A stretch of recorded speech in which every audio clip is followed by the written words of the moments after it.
it's amazing that I played that there because it got me thinking. Over the past couple of days, I've been reading Vicky Phelan's book, Overcoming, and I finished it last night. I went through loads of different emotions while reading it. But you talk about Christmas now, or you talk about the sunshine and the bright blue skies that we have, and I hope it's the same wherever Vicky is. And that is something that I want to start with in conversation with her, because she takes these things a lot more seriously now, and she regards them as being very, very precious every day of her life. And she joins me by phone. Vicky, good morning. Good morning, Neil. Thanks for having me on. And I got that sense reading the book, actually, that every minute of every day is precious, considering what you've been through, the good weather, looking forward to Christmas time, birthdays, christenings, family gatherings. Aren't I right? Yes, 100%. And look, Neil, no more than anybody else in this country, before I got, a sick, I suppose it was the second time round, made me appreciate things more, because I knew my time was limited.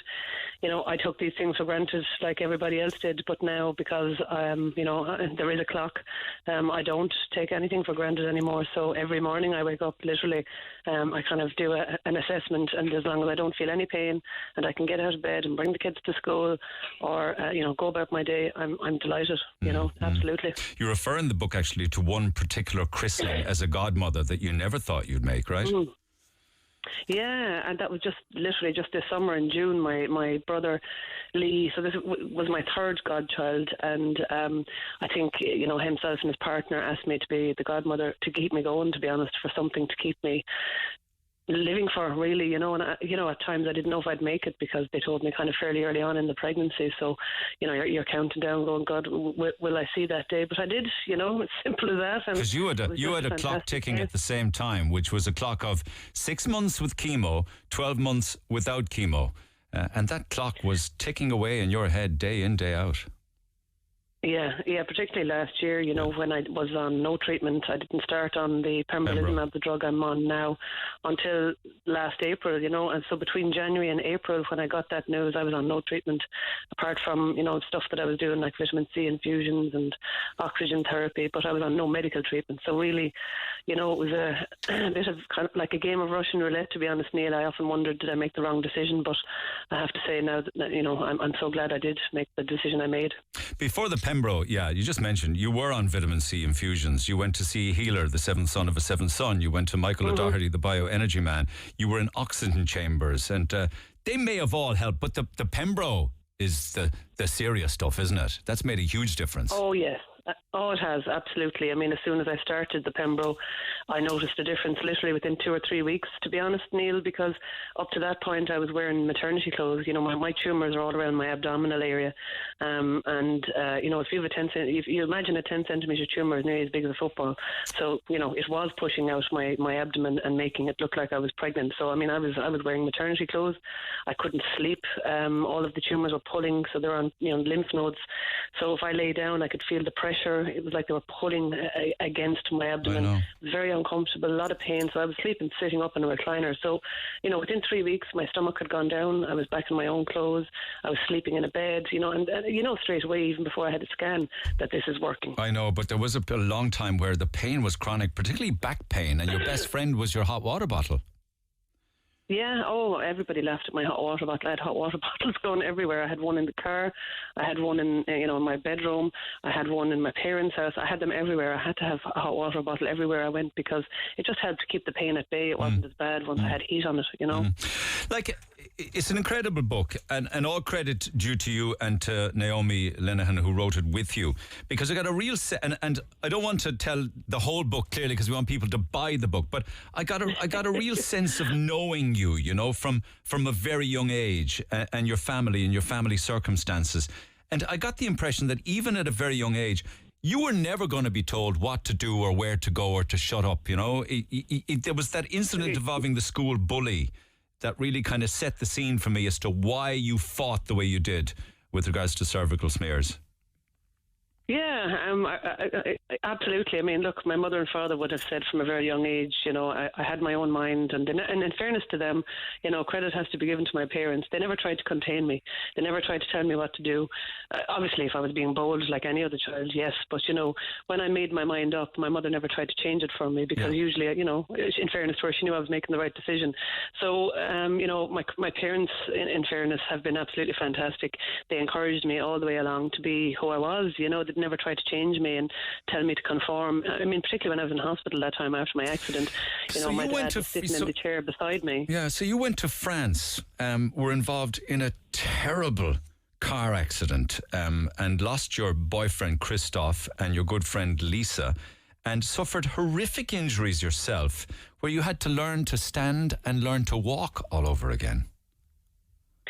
Yeah, and to be honest, I thought that was the worst thing that was going to happen to me. I think when something like that happens to you, you kind of assume, don't you, that, this is the worst thing that's ever going to happen in my life. So, you go through the rest of your life thinking, well, that's it, I've had my shit, nothing else is going to happen.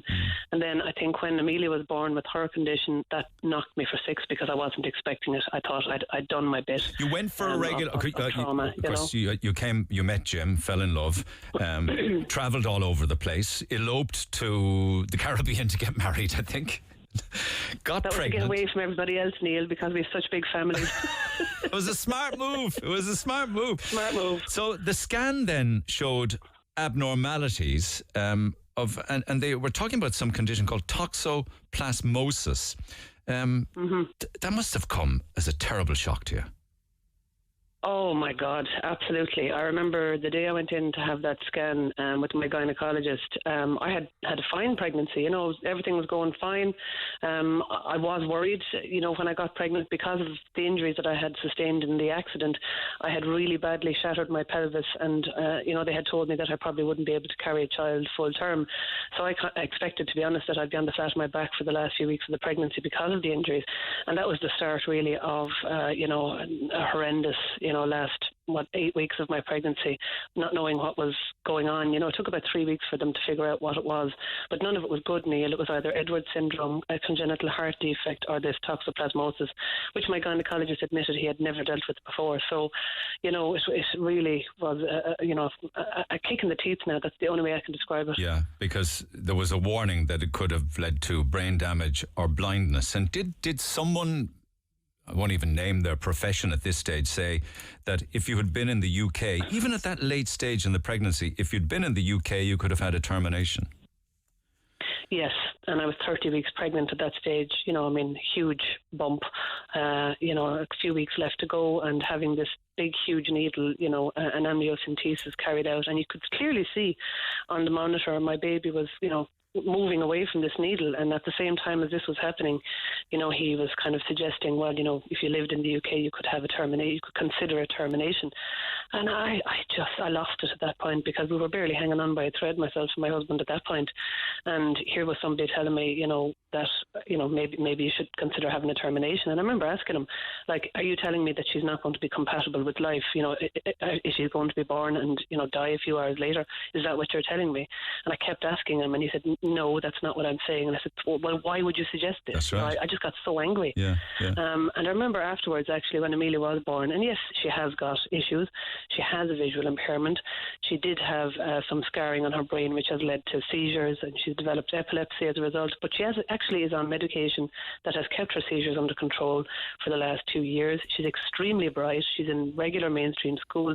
If you met her, Neil, you wouldn't know there was anything wrong with her. And I remember my grandmother, when she was alive, often said, you should march that child up to that doctor and show him this child that, he was kind of basically trying to get you to, consider terminating. Do you know what I mean? I'm so glad you stood up to her. I'll tell you why, Vicky, because when my daughter was born, and she won't mind me saying this, she was born at 28, 29 weeks, and a very unkind and cold member of the staff said, there could well be brain damage. She could well be paralyzed. It was an awful way to deliver this in the middle of labour. And we said nothing, But I remember a doctor telling me afterwards, weeks later, when I told him that she's absolutely perfect, incidentally, that we should have reported that person, because she's probably going around with that very bad bedside manner to this day, But you did stand up to her. You did stand up to him, and in the book you say, why is my life so difficult? For God's sake, the difficulties had only started. Like Amelia, there was a fire in the house. Yeah, that was the worst. That was the worst of everything, to be honest, Neil. I'd go through all of the other stuff again except for that. And myself and my husband would often have spoken about it, and both of us still find it very difficult to this day to talk about it, to be honest, to each other in particular, because we both know what that meant for us. We were lucky that both of us were here the night it happened. If one of us were on our own, I don't know if we'd have managed as well, But yeah, a spark from the fire caught the back of her dress. I had just come home from work, and I was commuting at this stage, a long commute from Waterford back to Limerick, and I was actually, suffering from depression at the same time. Actually, it was quite a bad period, because I remember actually I was keeping a diary at the time, and I'd made a cup of tea for the two of us. She always waited up for me on a Wednesday night because I was gone for 2 nights, and she'd had her bath and she'd dried her own hair, thankfully, because if I had dried it, it would have been bone dry, and they said to me the injuries, the burns would have been far worse if her hair had been dry and would have went up to her scalp, onto her face. So thankfully she has one little scar under her chin, but her face is clear. She has no burns on her face, and we're so blessed that is the case. But basically the dress went on fire. Spark literally escaped the fire guard, caught the back of her dress, and her eyesight went against her. She didn't see it until it was too late. Right. And then she came running into me into the kitchen, as a child would do, and then, as you know, combustion took it off. The dress literally just, it was like something from a stunt movie, honest to God. I'll never forget it. And, it just kicked in. I remember screaming at Jim. I'll never forget her screams. It was, you hear that word blood curdling. That's all I could think of. She was screaming. Jim knew something was wrong, came bounding down the stairs, and we managed to get the dress off her, and he suffered burns, third-degree burns on his hands trying to get the dress off, and we got her upstairs into the bath, and I remember him saying to me, "Will I run the bath and put her in the bath? That's what you would think." And I said, No, I mean, I had done first aid in work, and I knew that I said, no, we'll kill her if we do that. It's cold water. It has to be lukewarm, and keep it running, keep the water running over her burns. It just came back to me what I had learned, like probably 3 years ago in first aid. And, they told me afterwards, I mean, that actually saved her life. We kept her alive by doing that. And also she had a burn under her arm, and I only kept her arms out to keep water on the burn under her arm, to be honest, because they said to me, how did you have the sense to keep her arms out by her side? And I said, well, I could see there was a burn clearly under her under her shoulder. And they said, well, you saved her from a disability as well, because if her arm had gone down because of the burn underneath the arm and on the torso, that would have fused. She'd have had a disability as well as everything else. So, I mean, you kind of think, Jesus, there were some small mercies at the time, not that many now, but, she spent 5 weeks down in CUH, and we were, honest to God, I can't say enough good things about the nurses and the staff in the Puffin ward, and we were put up in Brú Columbanus, who had been absolutely fantastic, and I have donated money since, because we'd never have survived without that accommodation for the 5 weeks we were there. You were haunted all the way along, and I mean that in the more negative sense. We use the term haunted as in lucky in Cork. I don't mean that with depression and with postnatal depression. You were exhausted, you weren't eating, you were miserable. It was even you even had a sense of resentment at one stage, didn't you? I did. Oh, I did. Yeah. You're very honest about that. Were you? Did you think about putting that in the book? Did you think twice about it? I didn't, to be honest. And it's funny, the good thing about having the diaries, and I sat with Naomi, my ghostwriter, who was, absolutely fantastic, and we kind of thrashed it out. And she said, Vicky, you don't have to be this honest in the book. We can kind of not paper over it, but you don't have to, go all out. And I said, no, I think I need to. I said, because I remember at the time feeling so guilty, Neil, for feeling this way about this baby. My head was, there was this battle going on. I have a sick child. How can I feel like this about her? And all of the focus was on Amelia, because she was a sick baby, and nobody was looking at me, even though I had gone through all of this trauma with the pregnancy, and I was so sick and I was so exhausted, and I'd lost a lot of weight, and I was clearly suffering, and not coping. But I did it all in my own head, and I never told anybody for a long time that I was feeling like this, because I thought, Jesus, people will think I'm, what kind of a bitch are you to feel like this about your child? Yeah. And I just felt I couldn't talk about it. So I feel that if this will help other women who are going through this, I would have loved somebody to throw me that lifeline at the time. Yeah, and it's all in there for people to read for themselves in a lot more detail than I have the time or the opportunity to go through. But things, and then of course you go through the recession and money issues and issues like that in great detail. But things changed utterly again then, and we're talking about September 2017, although the clock could be traced back to 2011, right? That's correct, yeah. So, I was just going in for a regular routine checkup in September 2017, and at the time, Neil, we had a lot going on at home. Amelia nearly lost her eyesight that year. She'd had seizures in school, and it was all brought on by puberty. So, I had enough going on at home now without worrying about my own, illness. So I was happy enough to be cancer-free, at that appointment, and just going in to kind of, tick the box, have the internal exam, and go home and, get back to everything else. But, at that appointment, apart from the internal exam, which seemed to be clear, he was happy enough that everything looked okay. He sat me down and we started talking about this audit, and it was a very vague conversation. And I remember at the time I just didn't have the headspace for it, and I just asked him a couple of questions, and I said, "Are you telling me that there's a chance I could have had cancer in 2011?" And I kind of thinking, but that's a lot longer than 2014. I was adding all the years in my head going, well, Jesus, is there a chance I could have been cured then? Because we're talking in 2017, a period before that where you had cancer, you had gone through the max of chemo and radiation, and here you were in 2017 with it back again and being told, well, actually, there were signs of it in 2011 that were missed. Exactly. Yeah, exactly. And, it was a very vague conversation because, he wasn't going to admit that, yes, you did have cancer in 2011. It was kind of, well, that you may have had, because, again, this is all done in hindsight, that this review is carried out after the fact that, they never kind of say for definite, yes, you definitely had cancer, you may have had it.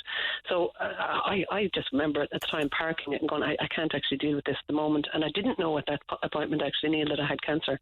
It was 2 months later when I went for the scan, and when the results of that came back and I was sitting back in front of the same gynecologist that I knew my cancer was back, that was when I decided I have to do something about this and find out more. And was that the conversation about 6 months without chemo, 12 months with? No, that didn't come until January, actually, after Christmas, because what happened then was, that was after Christmas. So when I had the conversation 2 months later, when I knew the cancer was back, with my gynecologist, basically what happens then is, he couldn't do anything more for me. So there were no surgical options because my tumour was too big. So he basically said to me, look, I'm sending you back to the oncology team and they'll talk you through a treatment plan. So I still thought at that stage that there was something that they could do for me, not thinking that, all they were going to offer me was palliative. But, in the meantime, they had to send me for another scan, a PET scan, which gives you more detail to see if there's any smaller tumours that don't come up on an MRI scan. So I went off and had that done, and I said nothing to nobody. I hadn't told any of my family at this stage that my cancer was back. I told Jim, my husband, and a couple of girls I worked with, and that was pretty much it.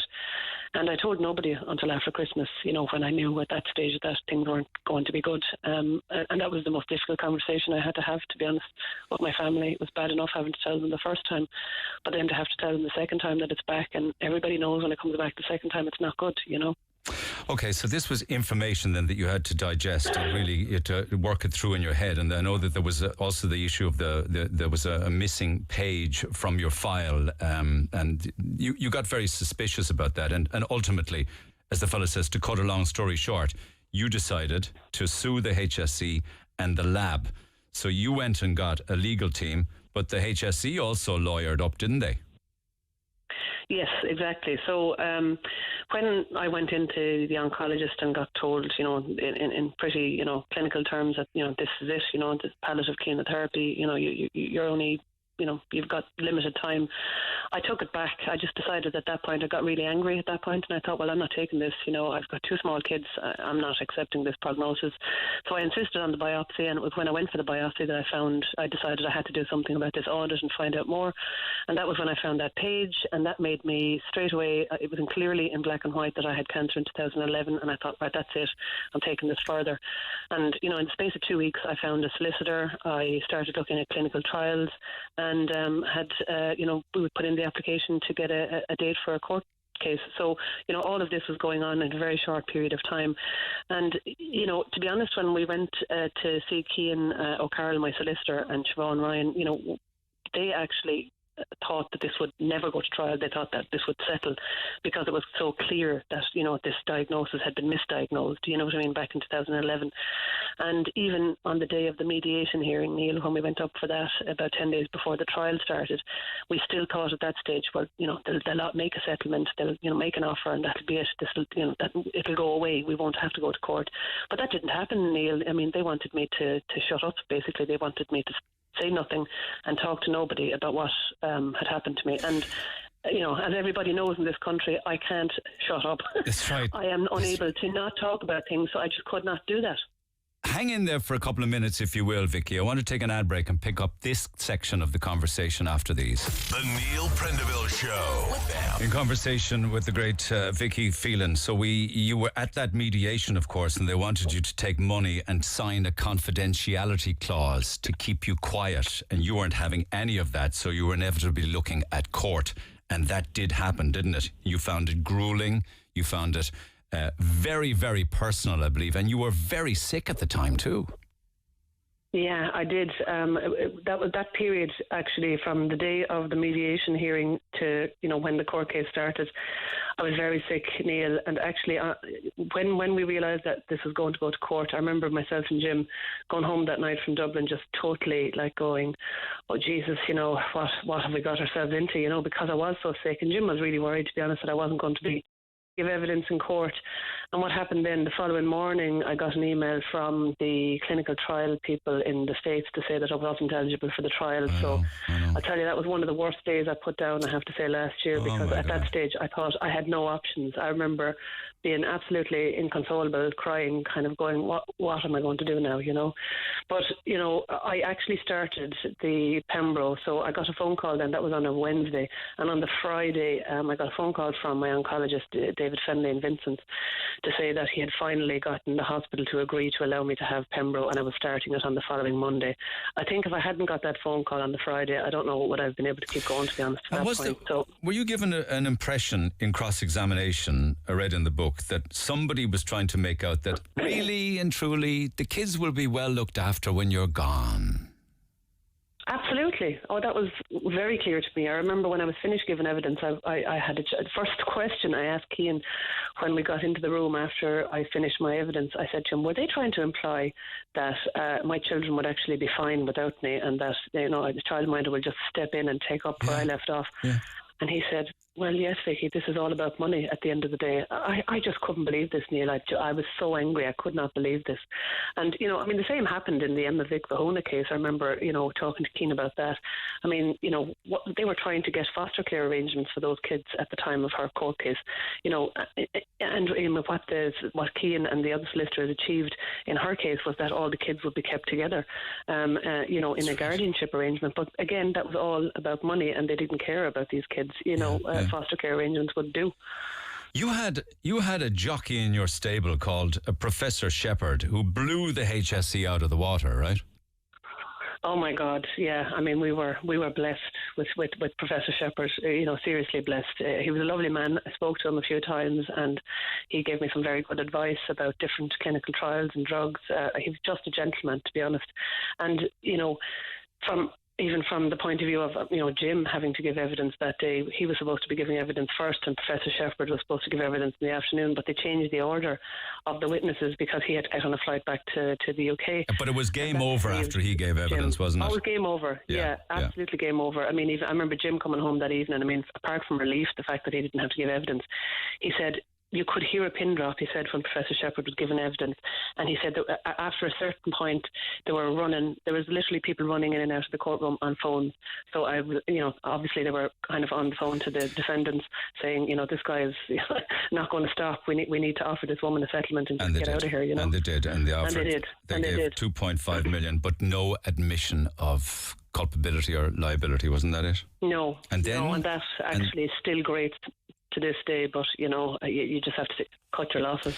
And then you came out of the court and stood on the steps, and you said these words, and after these words the country erupted in anger. To my family, my friends and my supporters who supported my decision to take this case at a time when I really should be concentrating on my health, I would not have been able to do this without you.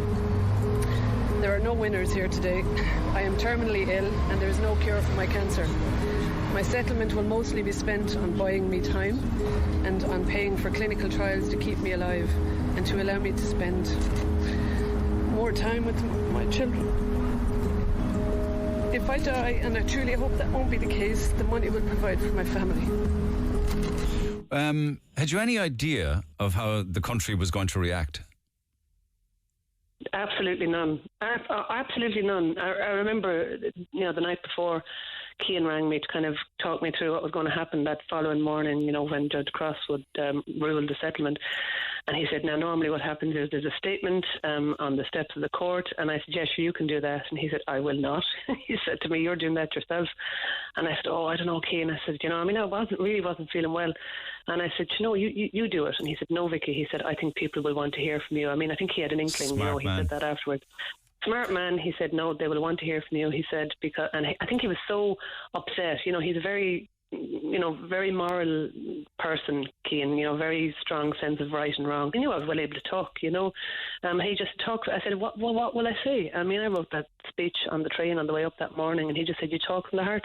He said, you just tell them exactly what you feel. And he said, how do you feel? And I said, I'm really angry. Yeah. So that was it, And then the cards and the letters and the media appearances and the radio and the television and all of the other sick women started to have their voices heard. And I saw you on the Claire Byrne live show with Anya Horgan, who had stage 4, wasn't it? Yeah, Morgan. Morgan, my apologies. And you are right. This was not about saving lives. This was about money. And this was then about Pembroke and getting this hopefully life-saving, at least give people extra time drug for all women. Did you meet many of the women?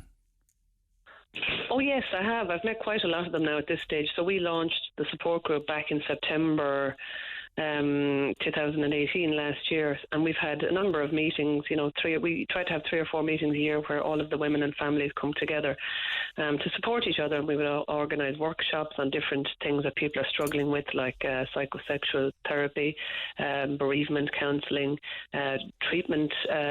Some women have terrible problems with lymphedema. So I've met probably about 100 of the women and families at this stage. And we have a Facebook group, and we have a closed kind of a website where we all keep in touch. So yes, we would meet and talk, regularly enough, to be honest. And so many have died. I don't have. We're now am I up right? to 21. Actually, there was one woman who died last week. I was going to ask you that. The last figure I had was 18. It's 21 now. 21 now. Yeah. My God. Oh my God. How are you feeling now? I'm good, Neil. I'm really good at the moment. To be honest, even when I started on the Pembroke last year, all I was looking for was extra time. I didn't expect to be as well as what I am now, to be honest. I thought I'd still be ill because, a lot of these treatments, there's always something. You're always going to be either nauseous or tired or, I have nothing. Like you wouldn't, apart from tiredness, and that's only because I'm always doing too much, I have no side effects. It's just hard to believe, to be honest, that, I'm still in a position where, I'm still considered, stage 4 terminal, but I have a quality of life I really wasn't expecting. So, it's very easy for me to be as happy and as delighted as I am to be well, because I have seen women who have not got that opportunity. Tracy, and who have been very Ruth, Tracy, Emma Vick. Ruth, exactly. Yeah, that's it. So, I am very grateful that I am as well as what I am, and hopefully that'll last for another while yet, But you still have this clock ticking, do you? We all have a clock ticking, I get that, but yours is louder. It is. I mean, what happens with this drug is, so I'm going to be on this drug until next April. So you stay on this drug for 2 years or 56, I think it's 50-something treatments. So I've had number 25. So I'll be up to next April. The middle of next April will be my 2-year mark. Then they take you off the drug and they see how your own immune system will cope without it. So basically, they're hoping that your own immune system will mimic the drug and fight your own cancer. Yes. And then, so they send you home for 3 months, bring you back, you have a scan, and hopefully at that stage there won't be anything after growing back. If there is, well, then they put you back on it. But you can't stay on it indefinitely because there are side effects, damage to liver, damage to, different parts of your body. And it's expensive. That's the other side of it, And how is Amelia and how is Dara dealing with this, your children? They're great. I mean, as long as they see me well, Neil, like any kids, you know yourself. I mean, they're selfish enough in some respects. As long as Mammy is still at home and bringing them to hurling and football and whatever, and, can I have money for this, that, and the other, then they're happy enough, That's the reality. And sure, look, isn't that what you'd want? You know what I mean? That they're not looking at you. I mean, the worst thing I can think of is when I was sick and the kids were looking at me and they had that look in their eyes and they were worried and they were upset and I wasn't getting out of bed. So, I mean, that's why I'm doing what I'm doing. I want to be as well for as long as I can. And how do you stay motivated and how do you stay so positive? I mean, you're like a magnet. I saw you down in the RTE studios earlier in the year and people are just drawn to you. Does it ever wear you out? No, not at all. No, absolutely not. Because, I never understood it, I'll tell you, until I did it myself. There is something in helping other people that makes you feel good about yourself. I have to say, like, helping other people and people contacting me and saying, oh, Vicky, you'll be so proud of me. I asked my doctor a question, and that might seem trivial. It's not for some people. Some people are terrified of asking questions. Or people will say, oh, my God, my daughter or my son or my mother got on this drug, Vicky, and that's all thanks to you. I mean, how could you not feel good about that by helping other people to navigate things that they just can't do themselves? And you're encouraging people to ask bloody questions, aren't you? Ask the questions. Absolutely. We're too meek, 100%. you said. We're too soft. We're feckin' Egypts. Yeah, absolutely. Yeah. And you know what? It gets you nowhere. I often say to people, what's the worst thing that can happen? What is the worst thing that can happen? I've always been that type of person. I really don't care what other people think. I've always done my own thing. And it stood to me. Look if I wasn't like that, I wouldn't be here. It's as simple as that. And why is the song This Is Me from The Greatest Showman important to you? Oh, myself and Amelia love that song. We love that movie anyway, The Greatest Showman. Absolutely love that movie. And the reason that song means so much to both of us in particular is because both of us are full of scars and bruises and stuff that has happened.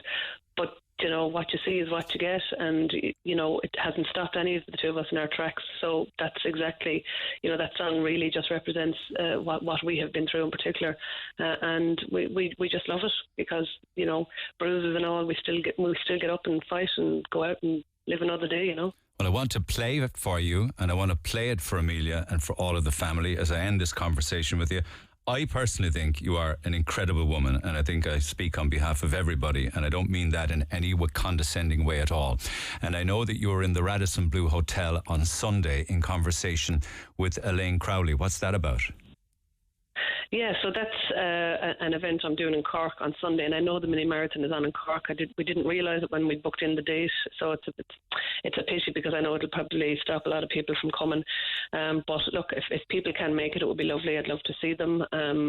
So that's just an event where I'm talking about the book and signing books and taking selfies and whatnot. So it'll be lovely to meet people from Cork. Taking selfies, I love it. I saw you taking an awful lot of selfies when I met you on RT. Yeah. Anyway, so the Radisson Blu Hotel, Sunday, 2:30. Tickets are €20. Okay. Listen, it's a pleasure talking to you. Thank you so much for taking my call. I wish you and the family well. Thank you so much, Vicky.